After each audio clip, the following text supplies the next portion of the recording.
Hello everyone.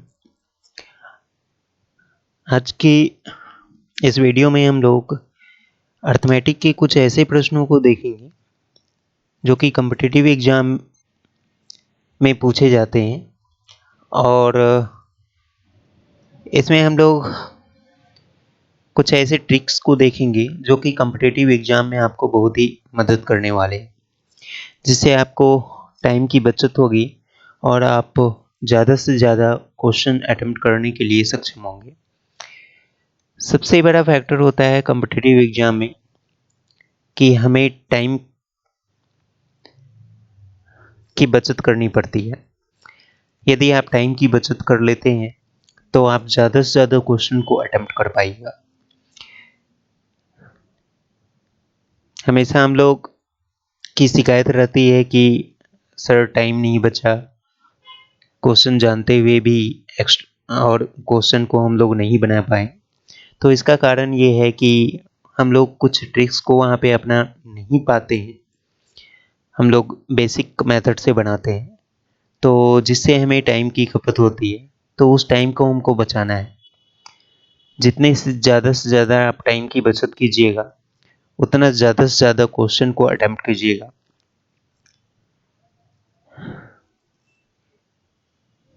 ऐसे ही हमें corona के काल में 2 साल चले गए। अब आगे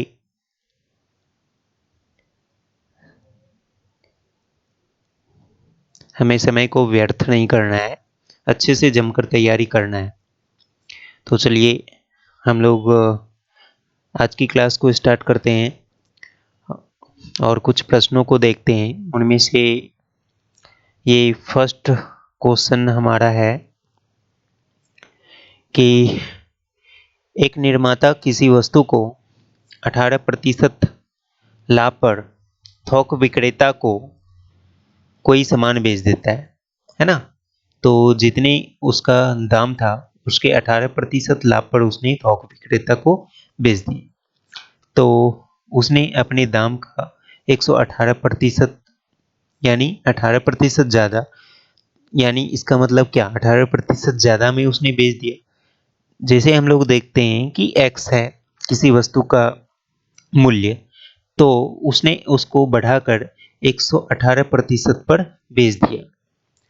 और तब थोक विक्रेता उसको क्या करता है, वस्तु को 20% लाभ कमाते हुए फुटकर विक्रेता को बेचता है। ये जो है फुटकर विक्रेता को बेच दिया कितने परसेंट पर, 120% पर।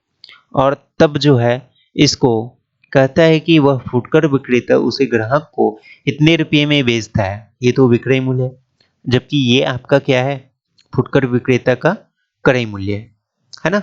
और ग्राहक को इतने रुपये में बेचता है, जिससे उसको 25% का क्या होता है, लाभ होता है। यानी ये फुटकर विक्रेता भी 25% का लाभ कमाते हुए वस्तु को क्या करता है, बेच देता है। कितने रुपये में, 15045 रुपये।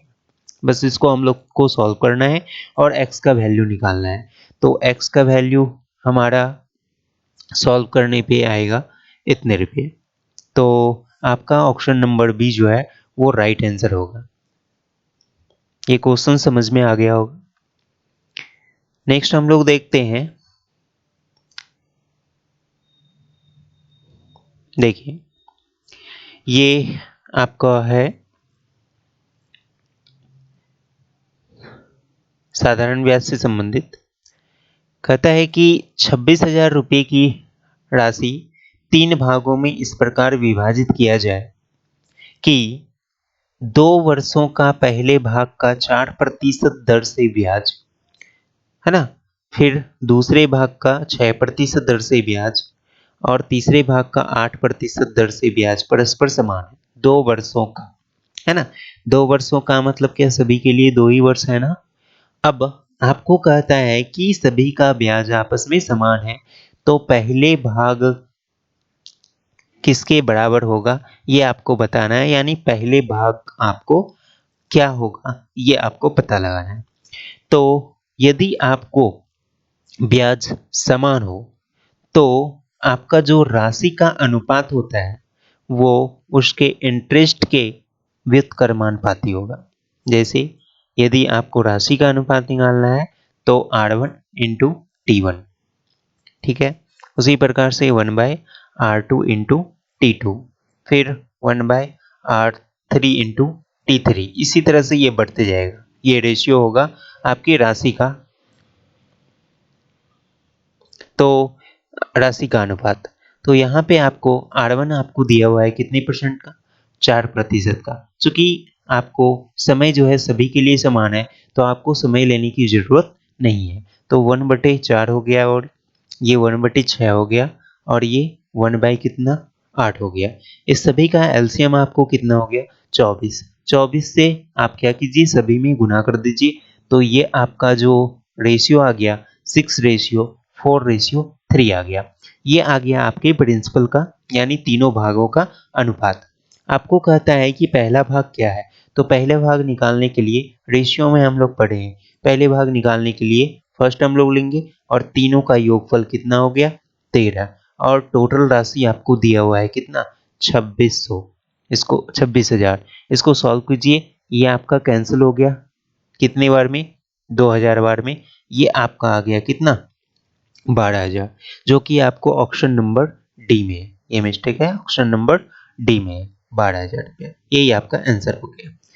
जैसे इसको हम लोग इस तरीके से भी यहाँ पे सॉल्व कर सकते हैं। जैसे 6 4 10 3 13, 13 बराबर ये टोटल राशि आपको दिया हुआ है कितना, 26,000। तो आपको बताना है पहला राशि, पहला राशि कितने है, 6।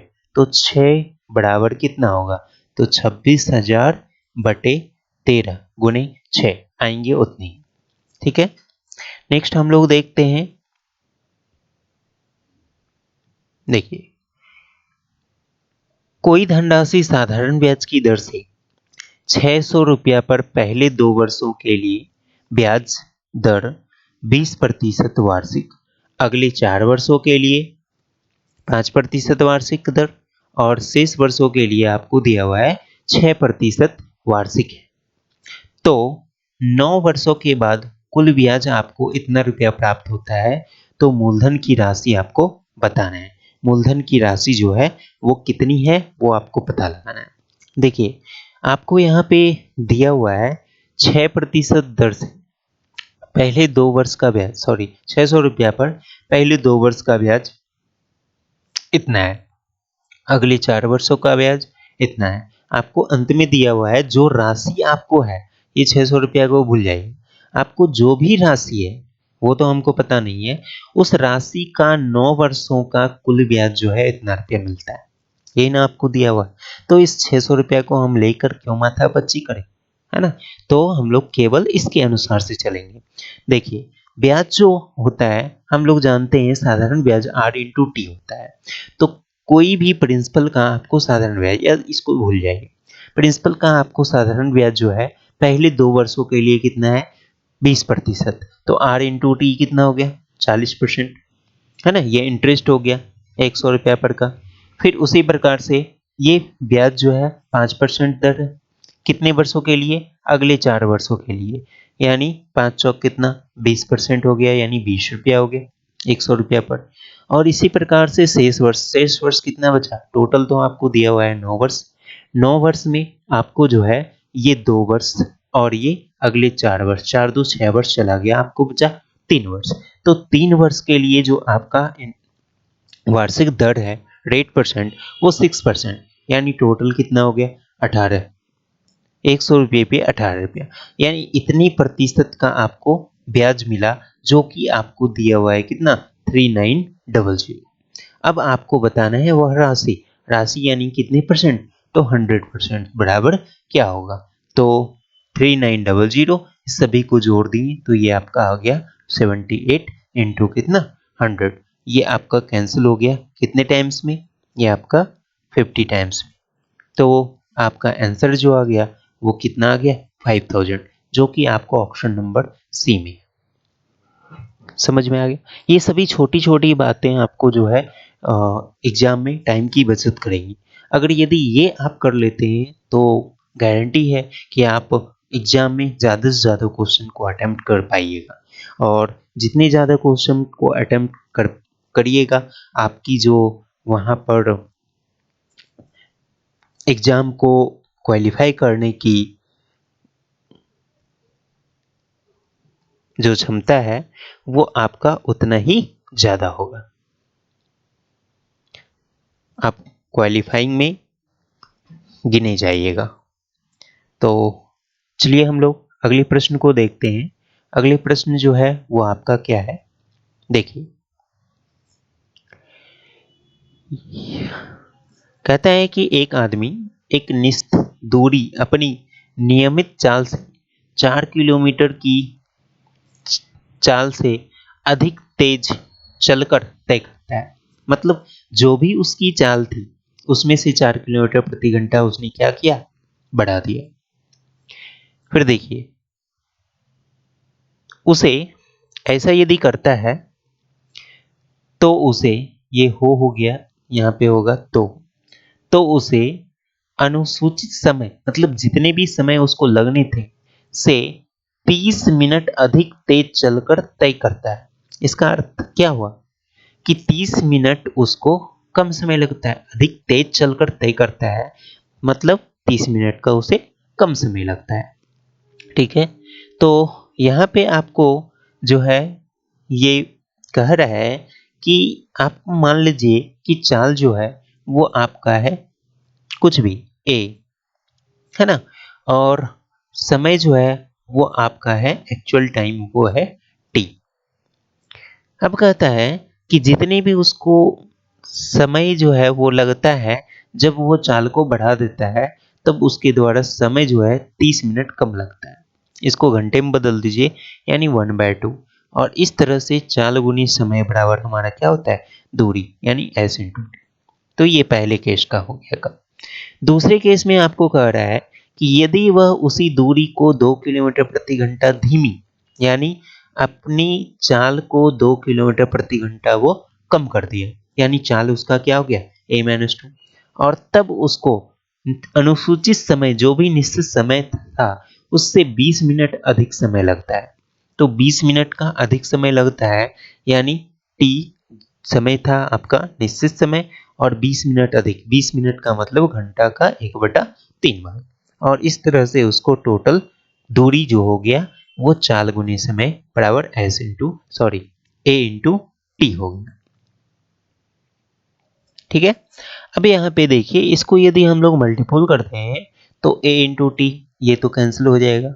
ठीक है, तो हमारा जो ये इक्वेशन आएगा, डायरेक्ट मल्टीपल करना है, तो 4 इंटू टी, पहले इसको मल्टीपल करेंगे, फिर इसको 4 से मल्टीपल करेंगे, ये माइनस हो गया, है ना, 2, और फिर आपको ए से मल्टीपल करेंगे, -a/2 इज इक्वल टू 0।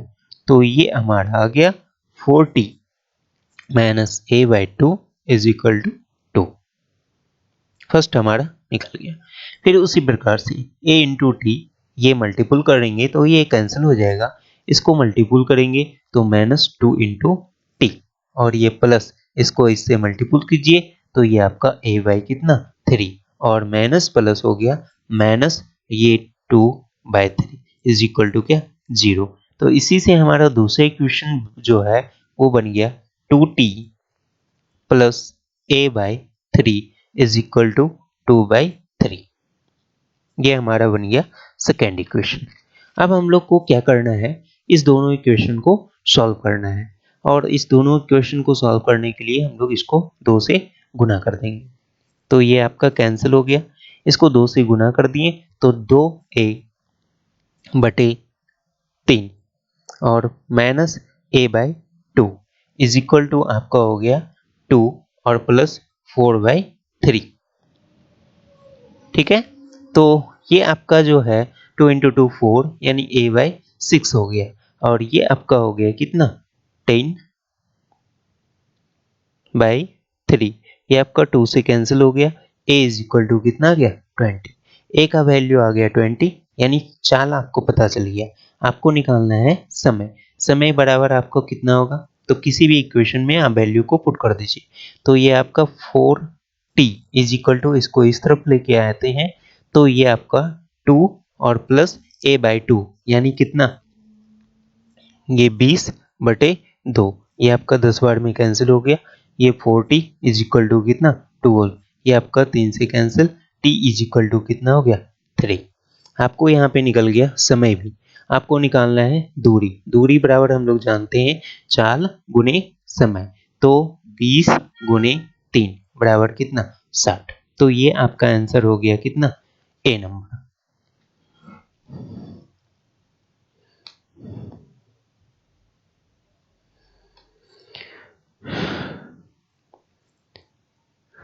ये प्रश्न अच्छे थे और ऐसे प्रश्न मेंस में, एसएससी सीजीएल के मेंस में पूछे गए हैं। नेक्स्ट हम लोग देखते हैं। देखिए ये भी प्रश्न आपका समय और दूरी से है, ये भी आपका बहुत ही अच्छा प्रश्न है। कहता है कि एक मालवाहक रेलगाड़ी तथा यात्री गाड़ी एक ही दिशा में समानांतर पटरी पर गतिमान है ना। समझने की कोशिश करना है इसको। एक मालवाहक मतलब मालगाड़ी, गुड्स ट्रेन है ना, तो ये गुड्स ट्रेन हो गया, इसको हम लोग केवल जी से ही लिखते हैं, ठीक है। और यात्री गाड़ी पैसेंजर ट्रेन को हम लोग पी से लिखते हैं, ठीक है। कहता है कि समानांतर पटरी पर चल रहा है मालवाहक रेलगाड़ी पर बैठा चालक यह देखता है कि पीछे से आती हुई यात्री रेलगाड़ी, अब यहाँ पे देखिए ये आपका है गुड्स ट्रेन, ठीक है, जिसकी लंबाई हम लोग जी मान है, और पीछे से आती हुई पैसेंजर ट्रेन, ये पीछे से आती हुई पैसेंजर ट्रेन है। तो पैसेंजर ट्रेन अपनी दूरी तो तय की और गुड्स ट्रेन की दूरी तय की, तो ये ड्राइवर को यहाँ पे देखा, यानी टोटल दूरी जो है कितना तय करना पड़ा उसको, तो पैसेंजर ट्रेन और गुड्स ट्रेन दोनों की दूरी तय करना पड़ा फर्स्ट केस में। तो दोनों की दूरी तय करना पड़ा उसको, और टोटल उसको कितना समय लगता है 40 सेकंड का। तो 40 सेकंड का उसको समय लगता है, जबकि आपको यहाँ पे दिया हुआ है रेलगाड़ी की चालों का अनुपात कितना है 1:2, तो 1 × 40, तो ये आपका हो गया 40। इसको आप मीटर प्रति सेकंड में मान लीजिए अनुपात में, या किलोमीटर प्रति घंटा में, कोई फर्क नहीं पड़ता है ना। तो ये आपका 1 × 40 बराबर हो गया 40, ये आपका मीटर दूरी हो गया। अब कहता है कि रेलगाड़ी पर बैठा यात्री मालवाहक गाड़ी का को 30 सेकंड में, है ना, 30 सेकंड में पार कर जाता है, जबकि यहाँ पे दिया हुआ है यात्री रेलगाड़ी देखता है। तो यात्री रेलगाड़ी तो ये है ना, तो ये जब इसमें बैठा हुआ है एक व्यक्ति, तो ये व्यक्ति क्या करेगा, इसको देखेगा। तो व्यक्ति जब इसको देखेगा तो यहाँ पे केवल व्यक्ति है ना। अब यहाँ पे देखिए ये गुड्स ट्रेन है और ये यहाँ पे व्यक्ति है, इसको पार करेगा कब, जब गुड्स ट्रेन अपनी दूरी को तय करेगा, तभी तो आदमी को पार करने में केवल अपनी दूरी तय करता है। तो पैसेंजर ट्रेन जो है ये केवल पैसेंजर ट्रेन में जो भी व्यक्ति बैठा हुआ है, तो उस दौरान ये क्या गुड्स ट्रेन की लंबाई के बराबर दूरी तय करेगी पार करने में, यानी 30 सेकंड में दूरी कितना हो गया 30 × 2,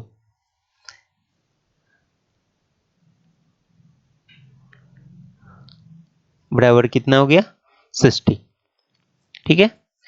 अब जो है आपको बताना है कि उनकी लंबाइयों का बीच का जो अनुपात है वो हमारा क्या होगा, ठीक है।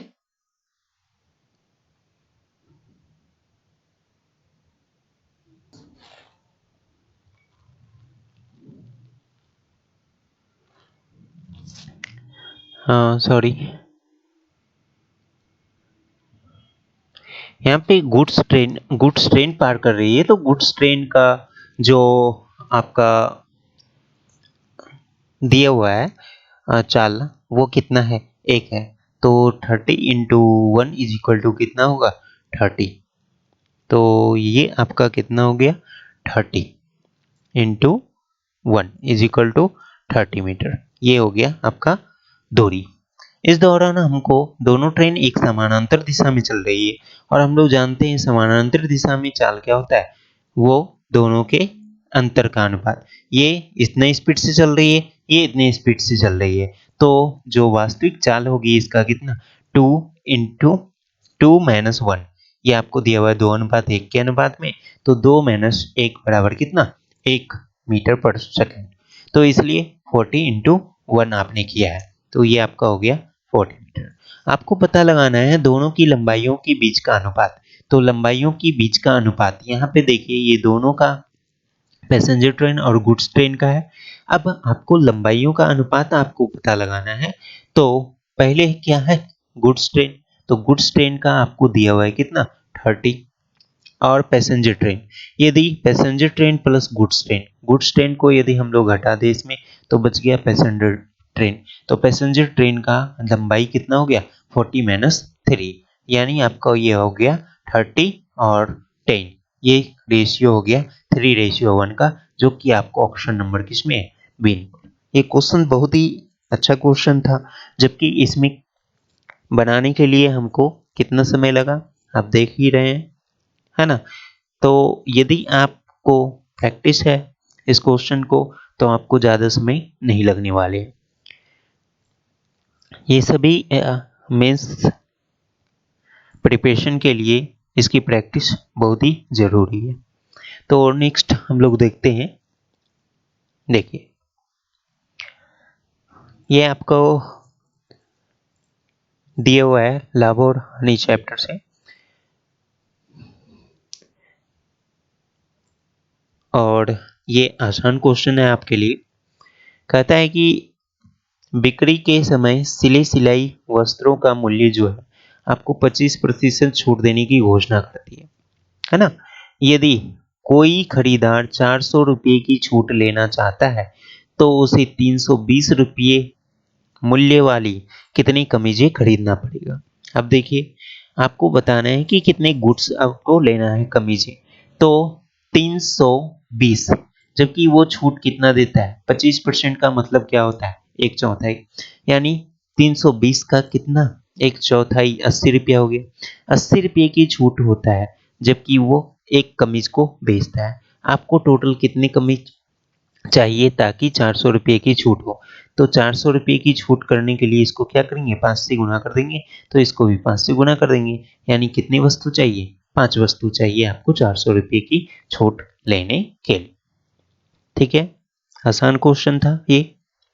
तो चलिए हम लोग नेक्स्ट देखते हैं। देखिए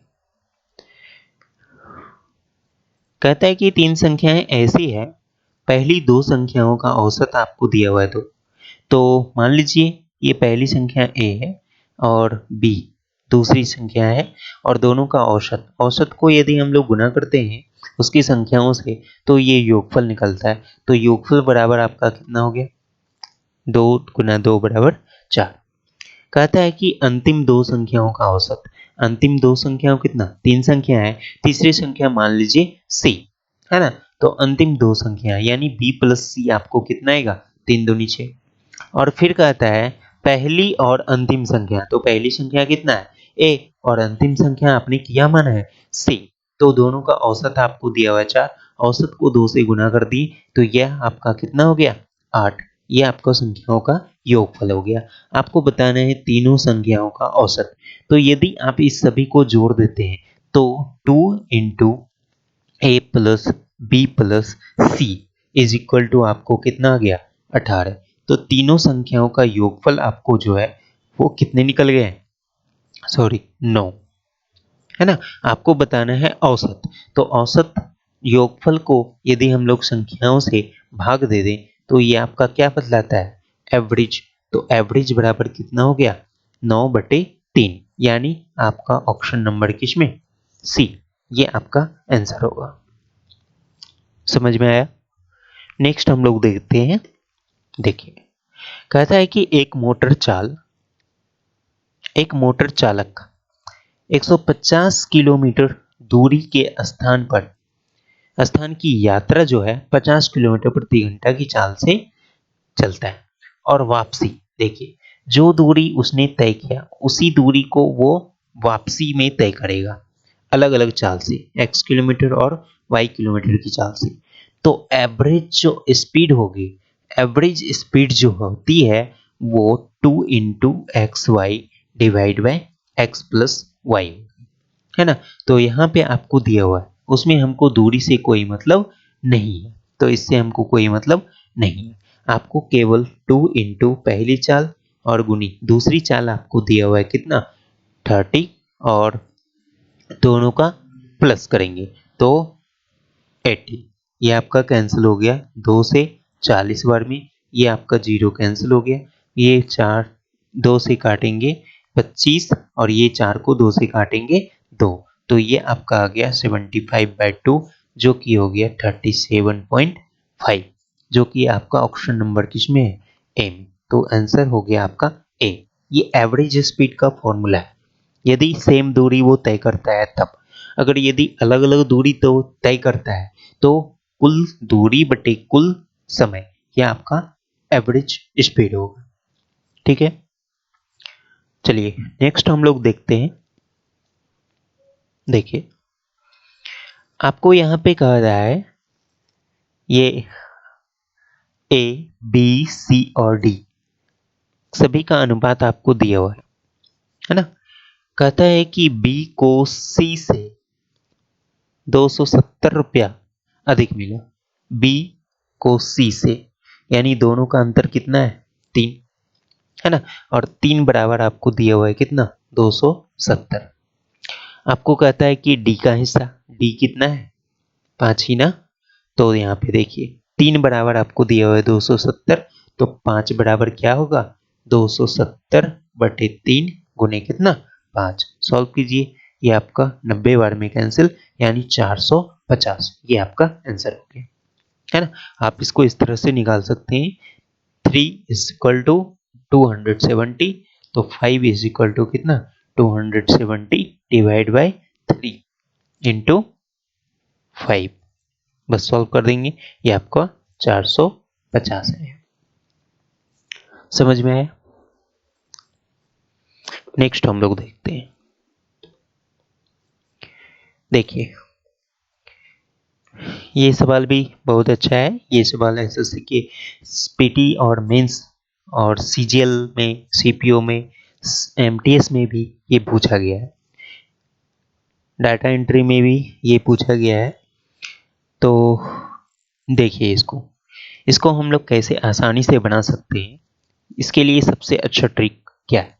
देखिए कोई बस जो है पटना स्टेशन से चलती है, तो मान लीजिए यहाँ पे पटना स्टेशन है ना, और वो कहाँ पहुँचना है उसको, सीतामढ़ी, तो ये आपका है सीतामढ़ी स्टेशन। तो पटना स्टेशन से सीतामढ़ी स्टेशन वो जाता है।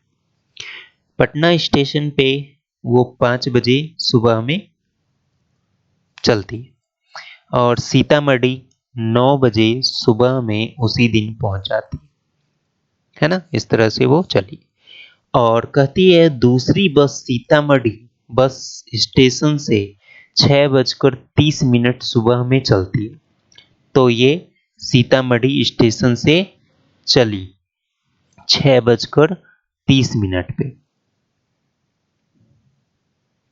है ना, सुबह में ही उसी दिन चलती है, और ये 10 बजे पहुंच जाती है पटना, तो पटना पहुंची ये 10 बजे, है ना। देखिए इसके लिए सबसे अच्छे ट्रिक आपको क्या है वो हम लोग डिस्कस करेंगे।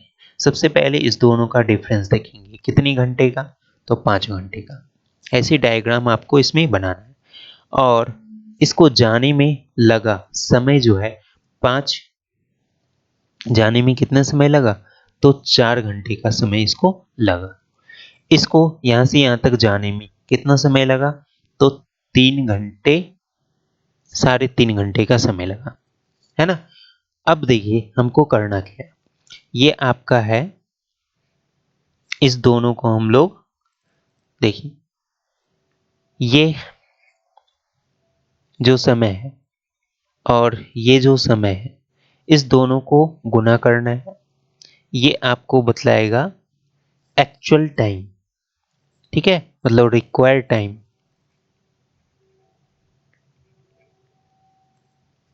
रिक्वायर्ड टाइम आपका जो हो गया मिलने का, दोनों के मिलने का, वो क्या है? तो 5 × 4, इसको इसको हमको क्या करना है?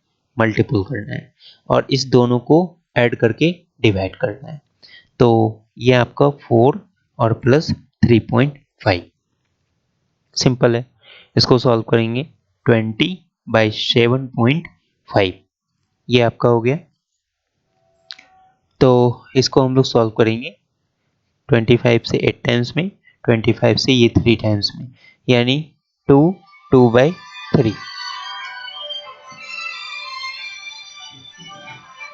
तो ये आपका हो गया 2 घंटे कितने? 40 मिनट। तो 2 घंटे 40 मिनट का समय लगता है। 5 बजे वो सुबह में चला था, 2 घंटे 40 मिनट के बाद एक दूसरे से मिला है, यानी टोटल वो जो है 7:40 पर एक दूसरे से मिला। तो मिलने का जो समय हो गया वो कितना हो गया? 7 घंटे 40 मिनट। तो इसके लिए हम लोग ट्रिक देखें, और ये ट्रिक समझ में आ गया सभी को। चलिए नेक्स्ट हम लोग देखते हैं। देखिए, कहता है किसी पार्टी में उपस्थित प्रत्येक व्यक्ति एक दूसरे से हाथ मिलाते हैं यदि मिलाए गए हाथों की संख्या 105। तो इसके लिए डायरेक्ट हम मिलाए गए हाथों की संख्या, यदि n व्यक्ति हैं तो n-1 divide by 2, sorry n-2 divide by 2 is equal to मिलाए गए हाथों की संख्या जो कि आपको दिया हुआ है 105। इसको हम लोग सॉल्व करेंगे तो n इज इक्वल टू हमारा क्या हो गया? n² - 2n is equal to 210। तो n इज इक्वल टू हमारा आएगा 15। ठीक है, ऐसे ही यहाँ पे देखिए, ये आपका n into n-2 is equal to 105 into 2। इसको हम लोग तोड़ेंगे, ये आपका कितना आएगा? यदि हम लोग 5 से इसको करते हैं तो ये इंटू, सॉरी 5 से इसको यदि हम लोग तोड़ें तो 23 गुने 5 गुने कितना हो गया? 2।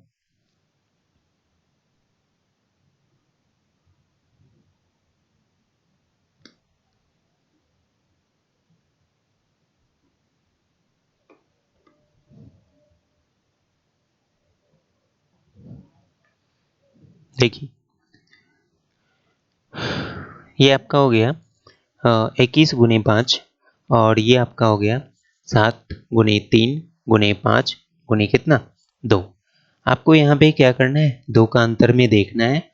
तो ये 2 के अंतर में हमको देखना है कि क्या आएगा।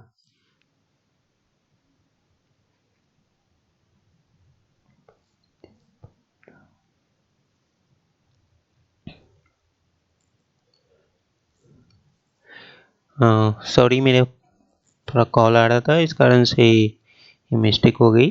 तो यहाँ पे n-2 नहीं होगी, n-1 होती है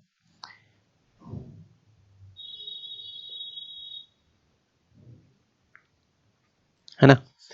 n into n-1 divide by 2, ये मिलाए गए हाथों की कुल संख्या होती है।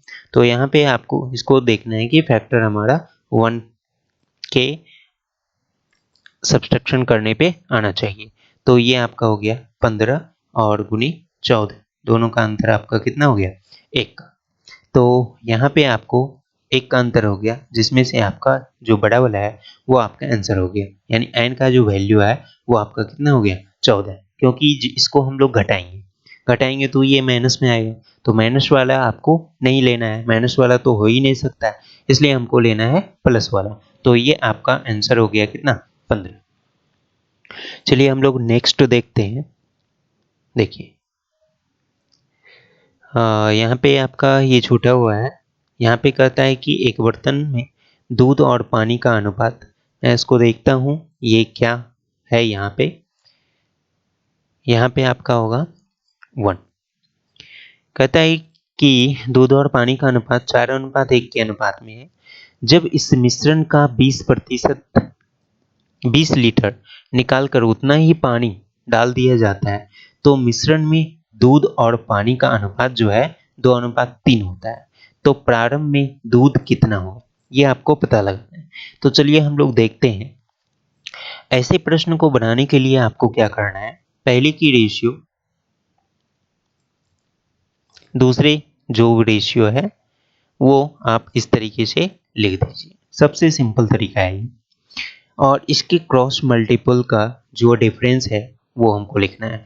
तो 4 तिया इस दोनों का डिफरेंस, तो ये आपका हो गया 4 तिया 12 और ये आपका 2, दोनों का डिफरेंस जो हो गया वो कितना हो गया, D इज इक्वल टू 10। ठीक है, समझ में आया।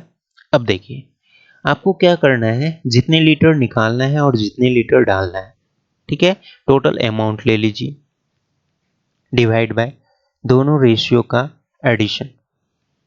कुल रेशियो कितना हो गया 5 प्लस टोटल अमाउंट आपका कितना है जो कि निकालना है और डालना है 20 लीटर। और मिश्रण में दूध की जो मात्रा है वो कितना है फाइनली 2, उसको मल्टीपल करेंगे। और डी आपको कितना है 10, इसको सॉल्व करेंगे।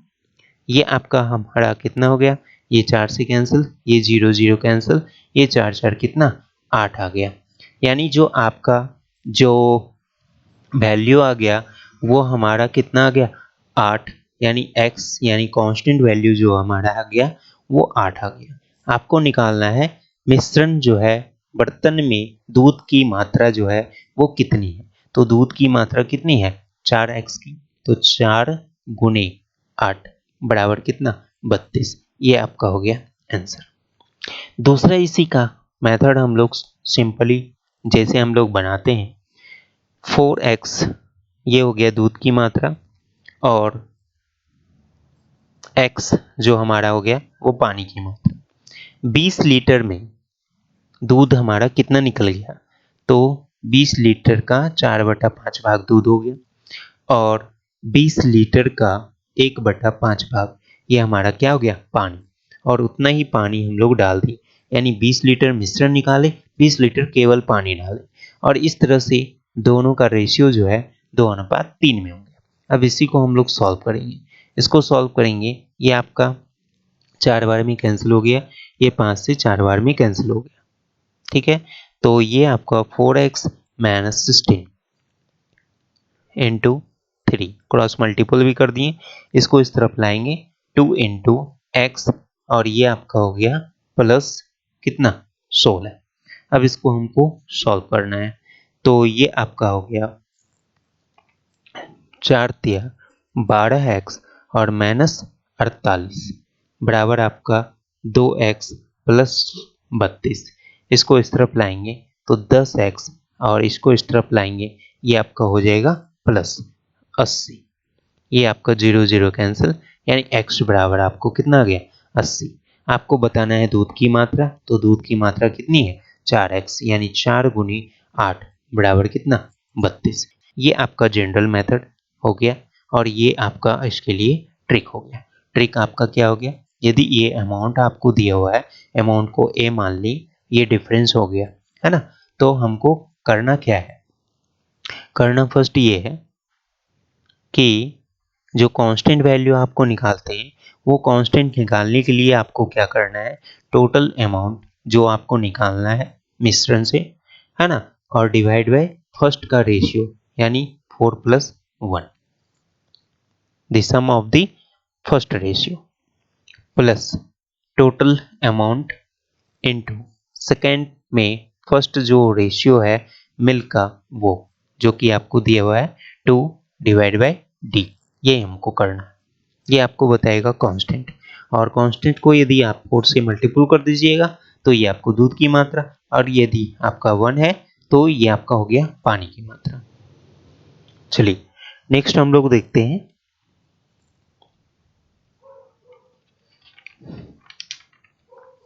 देखिए, कहता है कि एक चिड़ियाघर,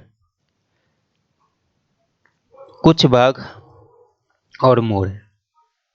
उनके सिरों की संख्या कितनी गिनी जाती है? तो 200। सिर 200 है, बाघ का तो 4 पैर होता है, तो 4 गुनी 200 बराबर कितना हो गया? 800 पैरों की संख्या। किसके लिए? बाघ के लिए। उसके बाद कहता है कि मोर, मोर की पैरों की संख्या कितनी होगी? पिकॉक के पैरों की संख्या हो गया 2 गुने 2। एक मोर का तो 2 पैर होता है, यानी टोटल 400। और जबकि टोटल पैरों की संख्या गिनी जाती है कितने? 700। ये सब मिश्रण आपको दिया हुआ है, इसमें आप एलिगेशन भी लगा सकते हैं। एलिगेशन लगाइए तो ये आपका हो गया 300 और ये आपका हो गया कितना? 100। यानी अनुपात आपका कितना निकल गया? 3:1 दोनों की संख्याओं का। आपको बताना है बाघ की, तो बाघ की कितना हो गया? 3/4 गुने टोटल संख्या है 200। ये आपका 5 से बार में कैंसिल हो गया, 50 बार में, यानी टोटल बाघ की संख्या कितना हो गया? 150। ये आपका आंसर हो गया। इसको एलिगेशन के अलावा आप इसको सिंपली बना सकते हैं, वो भी आसानी है। बाघ की संख्या मान लीजिए टी, तो बाघ के पैरों की संख्या 4 होती है, तो 4 गुनी टी। मोर की पैरों की संख्या 2 होती है, तो कुल पैरों की संख्या हो गई मोर का कितना? 2 गुने पी। और इस तरह से टोटल पैरों की संख्या कितना हो गया? 700। और जबकि आपको दोनों की कुल संख्या आपको दिया हुआ है, यानी बाघ की और मोर की दोनों की कुल संख्या कितना? 200। आप इसको यदि 2 से मल्टीपल कर देते हैं तो ये आपका कैंसिल हो गया। ये आपका 4 में से ये आपका 3t इज इक्वल टू कितना आ गया? इस दोनों को घटाएंगे तो 300। ये आपका, ये 4 में से 2, 2 2t, ये आपका कैंसिल हो गया 150 टाइम्स में, तो t इज इक्वल टू कितना आ गया? 150। तो ये आपका आ गया बाघ की संख्या। नेक्स्ट हम लोग देखते हैं। देखिए, m का जो आयु है वर्तमान में 5x मान ली, और n का जो है वो कितना है? 3x। कहता है कि 4 वर्ष पूर्व हो गया 5x-4, और 4 वर्ष के पश्चात n का 4 वर्ष के पश्चात 4 जोड़ दिए। दोनों का जो अनुपात है वो बराबर होती है, समान। 1:1 का मतलब समान हो गया, यानी दोनों आपस में बराबर हो गया। अब इसको हम लोग सॉल्व करेंगे तो 2x बराबर आपका कितना हो गया? 8। ये आपका कैंसिल हो गया 4 से, यानी x बराबर कितना आ गया? 4। कहता है कि 4 वर्ष के पश्चात m का तो कितना है? 5x, तो 5 चौके कितना? 20। 4 वर्ष के पश्चात कितना हो गया? 24। फिर कहता है कि 4 वर्ष पूर्व n का टोटल कितना है? 3x, तो 3 गुने 4 कितना हो गया? 12, है ना। 4 वर्ष पूर्व कितना होगा? माइनस कितना? 4। अब इसी का रेशियो आपको बताना है, तो ये आपका हो गया 24 और 8। ये आपका 3 से कैंसिल, और ये आपका आंसर आ गया कितना? 3:1। ये आपका आंसर हो गया।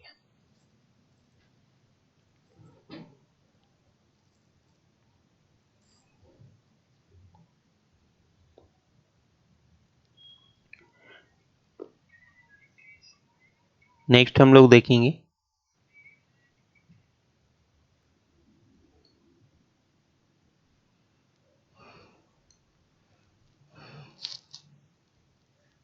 देखिए, इसमें हमको करना क्या है? कहता है कि कितने प्रतिशत वार्षिक चक्रवृद्धि ब्याज की दर से कोई धनराशि 5 वर्षों में इतना गुना हो जाएगी और 7 वर्षों में इतना गुना हो जाता है। तो आपको बताना है कि रेट परसेंट, ये आपको चक्रवृद्धि ब्याज का है। तो इस कंडीशन में आप रेट परसेंट यदि आपको निकालना है, तो रेट परसेंट निकालने के लिए आप करेंगे क्या? ये देखिए, ये दोनों के रेशियो A2/A1 है ना, A2/A1 का ये जो रूट अंडर आपको निकालना है, ये रूट अंडर आपको निकालना है दोनों के टाइम का डिफरेंस का, यानी T2 माइनस T1, जो बड़ा है उसमें छोटे को घटा देना है, ठीक है। -1 इंटू 100, बस यही आपको करना है। इसको सॉल्व करेंगे तो ये आपका A1 आपको दिया हुआ है कितना 1.69, और ये आपको दिया हुआ है 1.44। इस दोनों का अंतर कितना हो गया 2, टाइम का अंतर हो गया 2, -1 इंटू 100, बस इसको सॉल्व करना है आपको। ये आपका हो गया अंडर रूट 1.3 डिवाइड बाई 12, यानी 1.2 -1 इंटू 100। ये डेसिमल डेसिमल कैंसिल हो गया। ये आपका आ गया कितना 1/12 इंटू 100 इज इक्वल टू आपका हो गया कितना 8.1/3%, जो कि आपको ऑप्शन नंबर 1 में है। इसके लिए ये आपका फॉर्मूला है, ये चक्रवृद्धि ब्याज में है तब, ठीक है।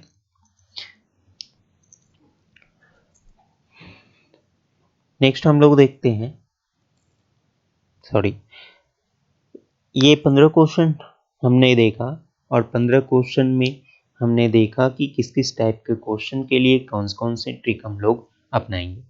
अगर यदि आपको यह वीडियो अच्छी लगी और हमारे ये ट्रिक्स आपको अच्छा लगा हो, तो आप वीडियो को लाइक और सब्सक्राइब करें और ज़्यादा से ज़्यादा शेयर करें।